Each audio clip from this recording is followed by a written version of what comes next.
Bonjour à tous, c'est l'heure du second temps de parole de la matinale. On va se diriger du côté de l'aéroport du département. Ce matin, nous accueillons Christophe Masson. Il est délégué de la DGAC, la Direction Générale de l'Aviation Civile à la piste longue. Monsieur Masson, bonjour. Bonjour. Ravi de vous accueillir. Alors, vous venez dans un contexte un peu particulier puisqu'il y a une nouvelle étude qui est sortie.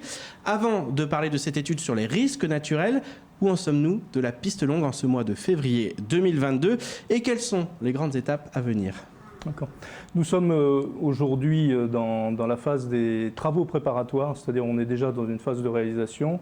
Travaux préparatoires, ça sert à définir précisément les caractéristiques de la piste longue, des caractéristiques techniques. C'est aussi pour sécuriser le chantier qui se déroulera plus tard, sécuriser sur ces différents aspects, à la fois d'un point de vue technique, on évoquera sur les risques naturels, mais c'est aussi pour l'approvisionnement des matériaux, c'est aussi vis-à-vis des enjeux environnementaux notamment. Où en est-on, de façon un peu globale? On commence à la voir se dessiner, cette piste longue, on commence à avoir les indicateurs qui nous permettent de nous dire « Ah, elle va ressembler plutôt à ça ou plutôt à ça ». Oui, tout à fait, ça se précise de plus en plus.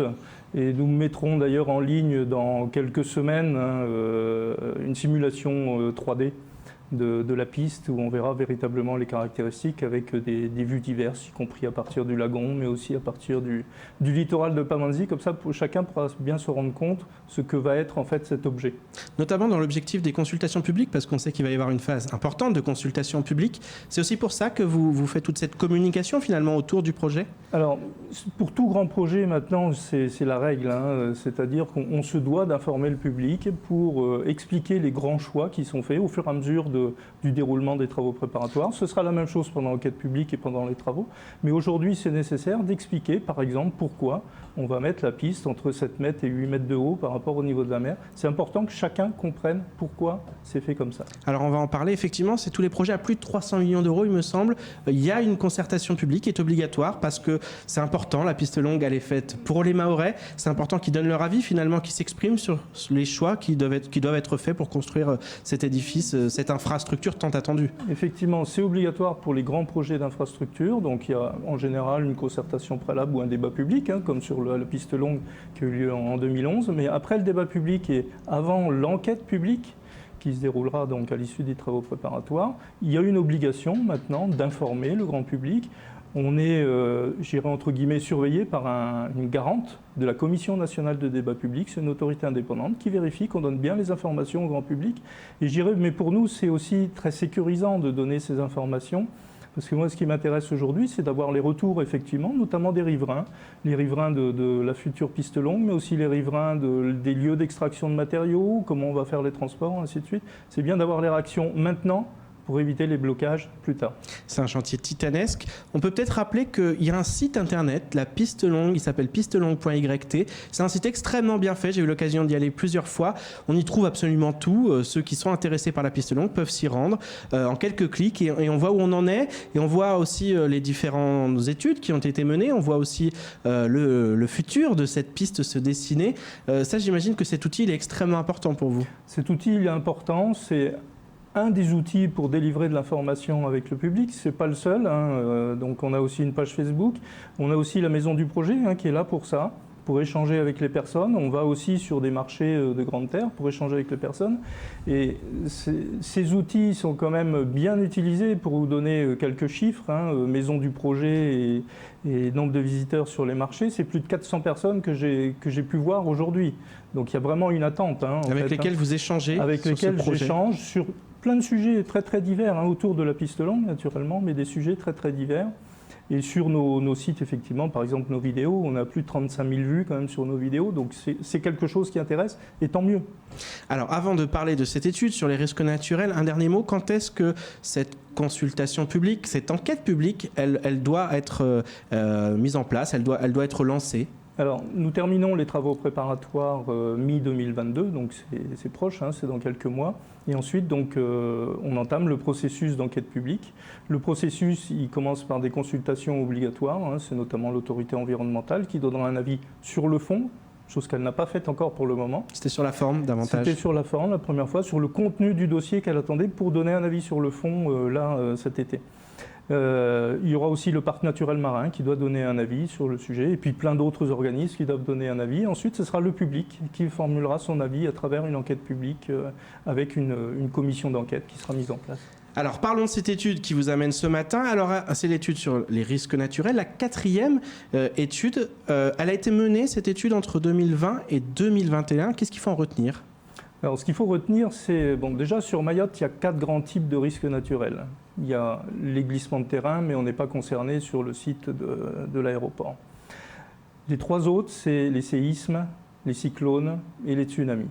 Alors les séismes qui sont notamment liés aujourd'hui au volcan Fanny Moret. Voilà, c'est ça. Il y a 2 phénomènes qu'il faut qu'on prenne en compte dans l'évolution des choses, en fait, sur les 100 ans qui viennent, puisque c'est la durée que l'on se donne pour dimensionner des telles infrastructures. Jusqu'en 2125, donc. Jusqu'en 2125, exactement.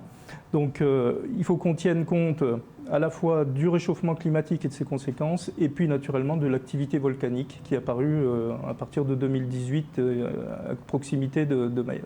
Est-ce que cette étude, je vous interromps parce que c'est une question, je pense, très importante que beaucoup de gens se posent, est-ce que cette étude, elle change la donne aujourd'hui par rapport à ce qu'on pensait, par rapport à ce qu'on avait prévu sur les premiers scénarios? Est-ce que ça change un peu la donne? Oui, ça change la donne.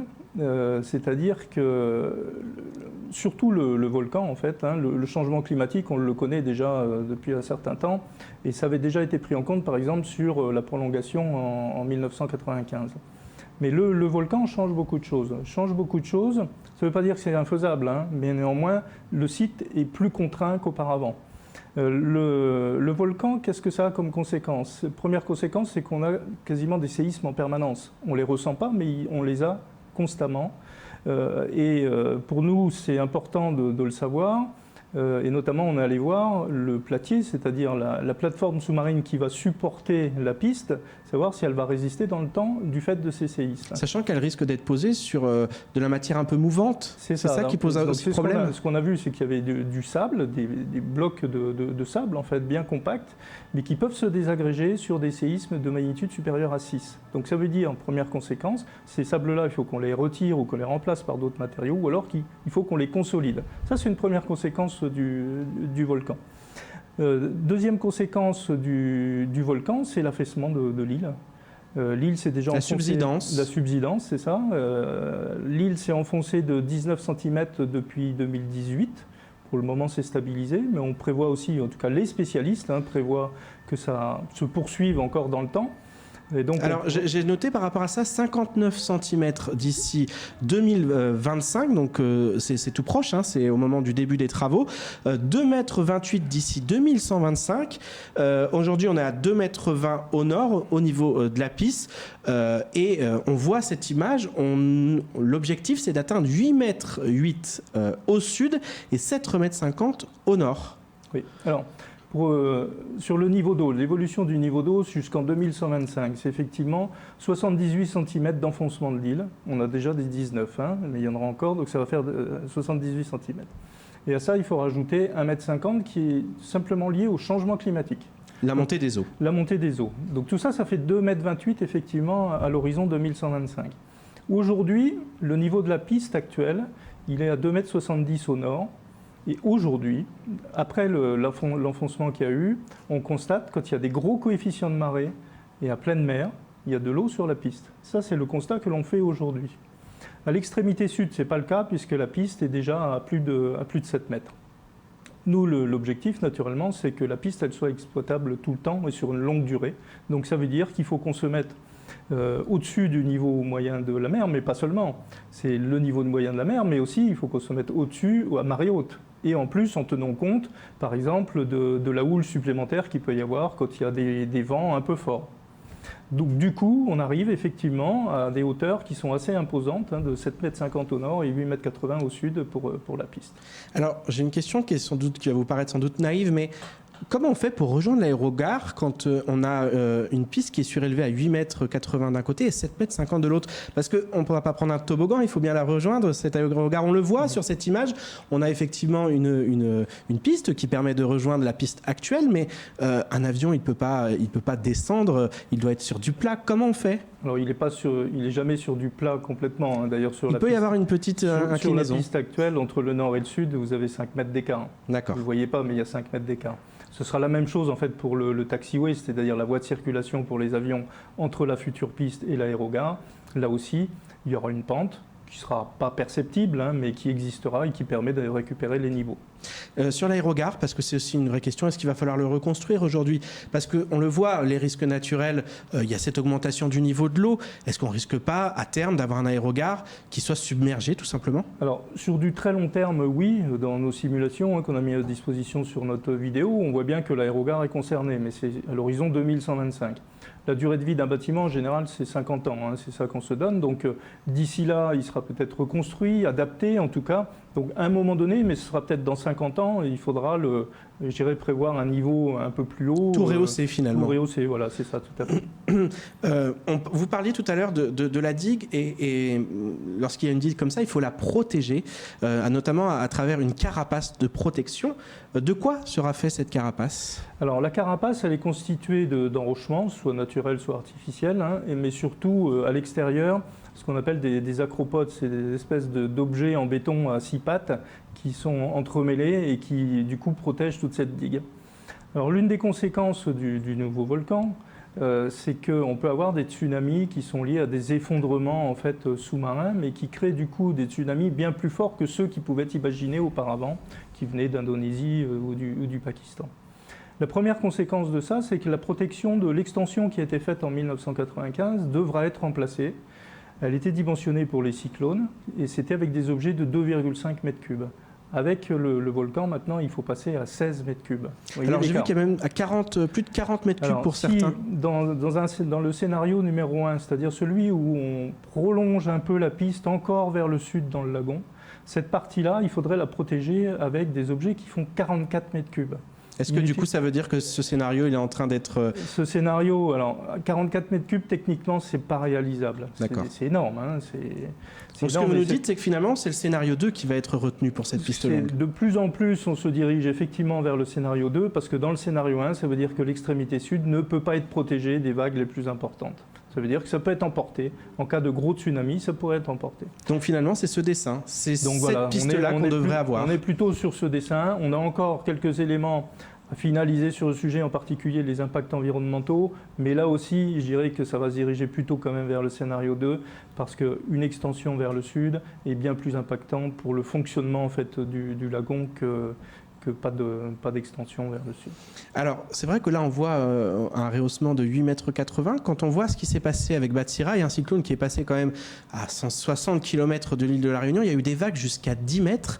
Des vagues de 10 mètres, là, concrètement, elles passent par-dessus la piste. Oui. C'est gênant? Non, c'est pas gênant. Ce que l'on veut, c'est qu'elle résiste, la piste. C'est-à-dire que le cyclone passe, mais il faut qu'elle résiste. L'aérogare sera fermé s'il y a un cyclone. Voilà, exactement. S'il y a un cyclone, de toute manière, on le sait bien à l'avance, et l'aéroport, de toute manière, est fermé à ce moment-là. Donc, c'est pas gênant que l'eau passe par-dessus la piste, il n'y aura rien sur la piste. D'accord. L'important, c'est vraiment de protéger l'infrastructure s'il y a un tsunami, effectivement, une vague de 10 mètres, 15 mètres. C'est vraiment cette protection, c'est ce renforcement. Ça va demander, encore une fois, des matériaux extrêmement importants à déplacer. Ça aussi, on imagine que cette étude, elle change pas mal de choses sur ce niveau-là pour les entreprises qui seront retenues pour ce projet. Elles vont devoir s'adapter finalement à cette construction qui est une construction titanesque. Oui, tout à fait. La protection, alors, juste pour terminer sur les protections, il faut savoir qu'auparavant, ce qui était vraiment contraignant, c'était les cyclones. C'est plus le cas maintenant. C'est les tsunamis. C'est vraiment le volcan finalement. Ça, tout à fait. Alors effectivement, ça nécessite des ouvrages béton importants, dit ouvrages béton, dit des granulats qu'on n'a pas sur petite terre. Donc on va aller les chercher sur grande terre. Le site qu'on a d'ores et déjà identifié, hein, c'était l'objet de notre précédent dossier, c'est un site qui est sur Ajangois.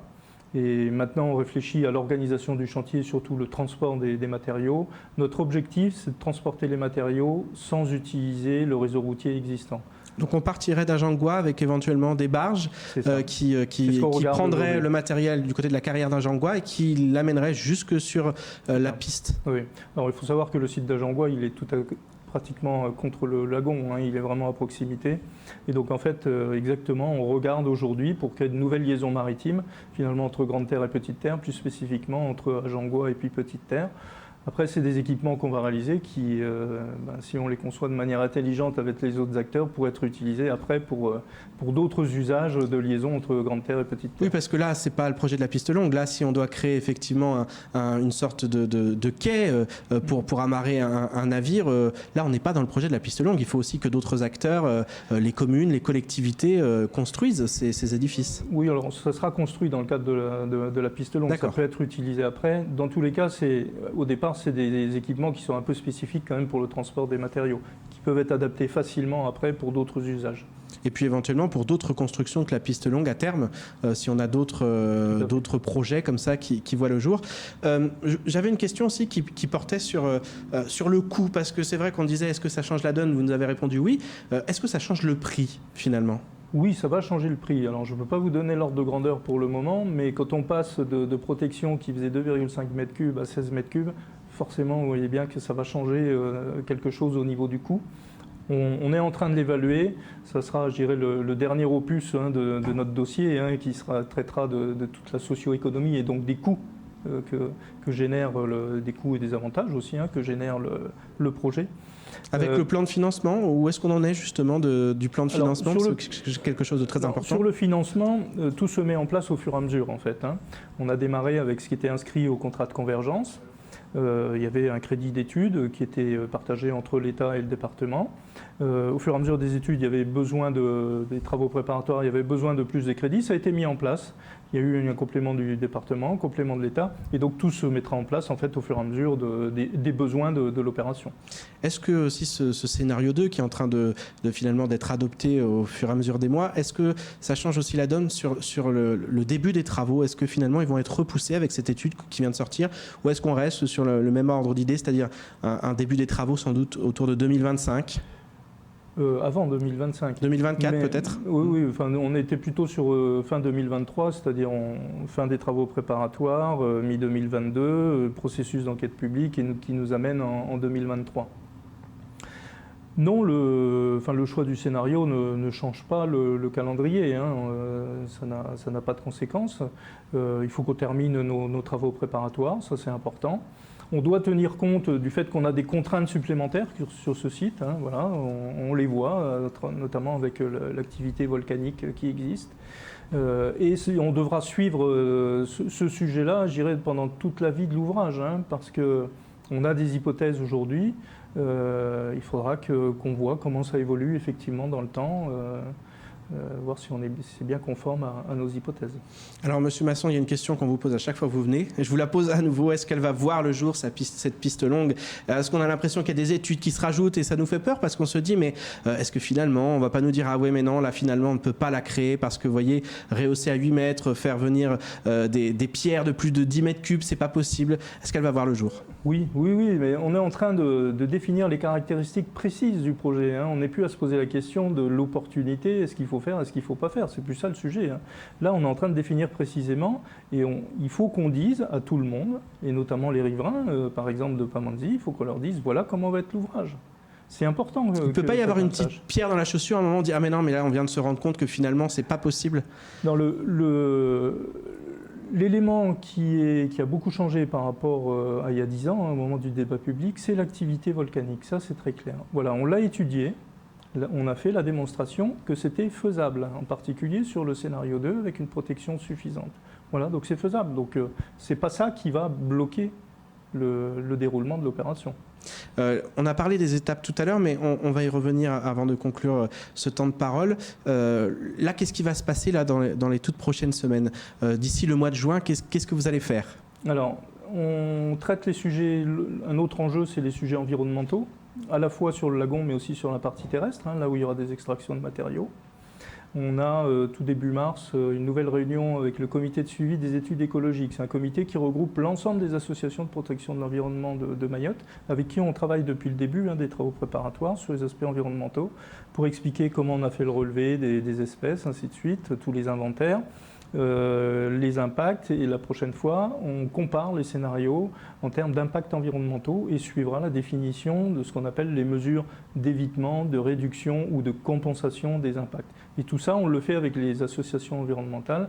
Donc ce sont les prochains thèmes que l'on va traiter, les aspects environnementaux qui couvrent à la fois les impacts sur l'humain, le cadre de vie, et aussi sur les aspects faune et flore. Merci beaucoup, Monsieur Masson. Et puis, vous allez revenir, bien sûr, nous voir rapidement à chaque fois qu'il y a une étude, à chaque fois qu'il y a une évolution.